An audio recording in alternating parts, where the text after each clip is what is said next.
কি ভাইরা গরমে ভাজা ভাজা হচ্ছে তো? হ্যাঁ, এই যা গরম পড়েছে বাস, মানে পাগলের মতো গরম পড়েছে। রোডের মধ্যে গাড়ি নিয়ে যাচ্ছি না, এই মারা যেমন সেই তাওয়ার ওপরে ধনে জিরে রেখে যেভাবে ফ্রাই করে, ওরকম মনে হচ্ছে নিজেকে, মনে হচ্ছে মানে কেউ ফ্রাই করছে মনে হচ্ছে বস। তো যাই হোক, তোমরা এই গরমে সবাই সাবধান থাকো, নিজেকে মানে কিওর করো, বেশি বাইরে না বেরো, যদি খুব কাজ না থাকে, মানে সেই লকডাউনের মতো নিজেদেরকে রাখো। জানি কাজ আছে, অনেক আছে, কিন্তু ভাই রোদ গরম সামলে। বাকি তোমাদেরকে একটা ট্রমা দিতে চলেছি, মানে সেরকম কিছু না, একটা জিনিস মনে পড়াতে চলেছি, যেটা মনে না পড়ানোটাই ভালো। আজ থেকে প্রায় 10-11 মাস আগে একটা মুভি এসেছিল, ওয়ার্ল্ড ক্লাস মুভি এসেছিল, যার নাম ছিল আদিপুরুষ, যেটা দেখার পর সবারই কোষ্ঠকাঠিন্য হয়ে গেছিল। হ্যাঁ, রামায়ণের মতো এত সুন্দর একটা গল্প, যে গল্পে মানুষজন মুগ্ধ হয়ে থাকে, যে গল্প আজও যদি রামায়ণ কেউ শোনায় তো সেখানে বসে বসে রামায়ণ শুনতে ইচ্ছা করে, সেরকম একটা গল্পকে নিয়ে জঘন্যতম একটা মুভি বানিয়েছিল আদিপুরুষ। মানে সেটা নিয়ে আর কিছু বলার নেই, সেই আদিপুরুষের মুভি দিয়েই শুরু করেছিলাম আমার এই ভিডিও বানানোর জার্নি। সেই সব দেখার পর নিতেশ তিওয়ারি অ্যানাউন্স করেছিল যে সে রামায়ণ নিয়ে আসবে, 2025-এ তার রামায়ণ রিলিজ হবে। তো আমরা এটা উড়ন্ত খবর পাচ্ছিলাম যে 2025-এ রামায়ণ আসতে চলেছে নিতেশ তিওয়ারি এর। কিন্তু তার কাস্ট নিয়ে অনেক রকম কোয়েশ্চেন ছিল, অনেকে বলেছিল রণবীর কাপুরকে কাস্ট করা হচ্ছে, তারপরে ইয়াসকে রাবণ হিসেবে কাস্ট করা হচ্ছে, অনেক উড়ন্ত নিউজ আমাদের মধ্যখানে আসতে থাকে। তার মধ্যখান দিয়ে গতকাল কতকগুলো ফটো লিকড, মানে সবাই যেটা বলছে যে ফটো নাকি লিকড হয়েছে। তার মধ্যে একটা রণবীর কাপুরের সাথে সাই পল্লবীকে দেখা যাচ্ছে রাম ও সীতা রূপে। রণবীর কাপুরকে আর সাই পল্লবীকে, মানে তাদের যে কেমিস্ট্রি ওখানে দেখাচ্ছে, তাদের যে ড্রেস, মানে একটা রিচ ড্রেস আপ, রাম ছিল রাজা, তো রাজাকে যেভাবে যে ড্রেসে মানায় সেরকম একটা কস্টিউম পরিয়েছে। সাই পল্লবীকে মা সীতারূপে যেভাবে ওখানে দেখানো হচ্ছে, সে একটা সিনে হাসছে, মানে আমার আন্দাজা করে যদি বলতে চাই তো সেটা আশা করি ওই অযোধ্যাতে বিয়ে করে নিয়ে আসবে মা সীতাকে, সেই মুভমেন্টের সিন হতে পারে। তো সেই যে সিনটা দেখাচ্ছে খুব ভালো লাগছে দেখতে, খারাপ লাগেনি। রণবীর কাপুরকে খুব ভালো লাগছে ও বলবো না, কিন্তু একদম মানায়নি তা নয়। রণবীর কাপুরের একটা চাম আছে, দেখতে ভালো লাগছে।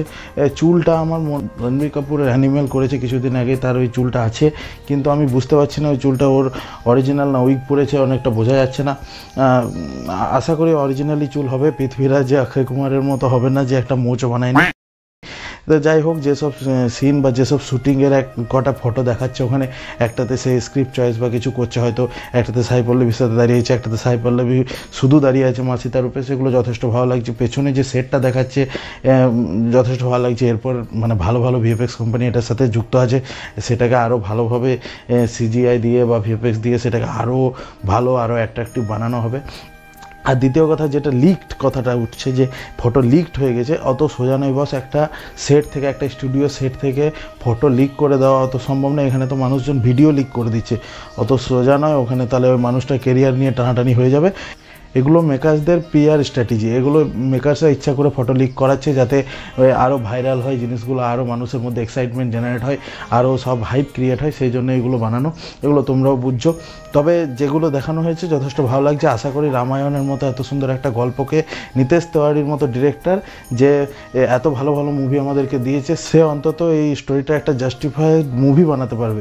নইলে আমাদের দরকার ছিল না যে পুরনো রামায়ণ টেলিভিশনে আমরা দেখেছি পুরনো, সেটাই যথেষ্ট ভালো ছিল। আদিপুরুষের মতো মুভি বানিয়ে এই গল্পটাকে নষ্ট করো না বস। যথেষ্ট ভালো আমাদের মাইন্ডে স্মৃতি আছে, আমরা রামায়ণ পড়েছি, রামায়ণ জানি।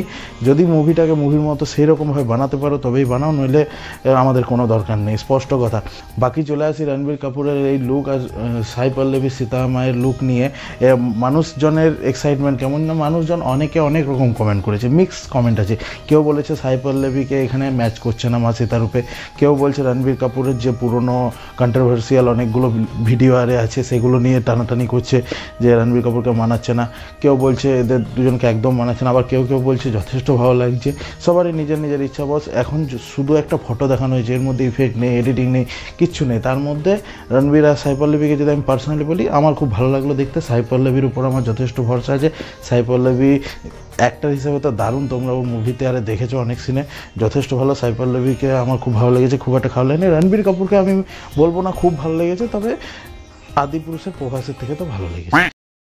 যেহেতু শ্রীরামের মধ্যে একটা চার্মনেস, মানে আমরা যেটাকে ইমাজিনেশন বা আমরা আগে টিভি সিরিয়ালে যেভাবে দেখেছি, রামের মধ্যে একটা কামনেস আছে, চার্মনেস আছে, সে যুদ্ধ করতে পারে, কিন্তু তার মধ্যে যে ঠান্ডা ভাবটা ছিল, যে কাম ভাবটা ছিল, সেই জিনিসটা রণবীর কাপুর ওখানে হালকা শো হচ্ছে। বাকি ওভারঅল আমার খুব ভালো লেগেছে। তবে একটা জিনিস, ইয়াসকে যে রাবণ বানানো হচ্ছে সেই লুকটা যদি একবার দেখিয়ে দেয়, তাহলে আমি তোমাদেরকে বলে দিচ্ছি এই মুভিটা 1000 গুণ হাইপ পেয়ে যাবে, যে ইয়াসকে রাবণ বানানো হচ্ছে এই মুভিতে। এরকম কোনো লিক আমি জানি না হবে কি না, তবে না হয় ভালো, তাকে সে একদম টিজারে বা ট্রেলারে ইন্ট্রোডিউস করা ছোট্ট মতন সিন দিয়ে, তাহলে যথেষ্ট ভালো লাগবে। বাকি তোমাদের কি অপিনিয়ন এই ফটোগুলো দেখে, সেগুলো আমাকে কমেন্ট সেকশনে জানাও। ভিডিওটা ভালো লাগলে ভিডিওটাকে লাইক করো। দেখা হচ্ছে নেক্সট ভিডিওতে। বাকি আগের যে ভিডিওগুলো আমি ছেড়েছি এখানে লিঙ্ক দিয়ে দিলাম, দেখে নিও। বাই। दिनकरवदनं तीक्ष्णदंष्ट्राकराळं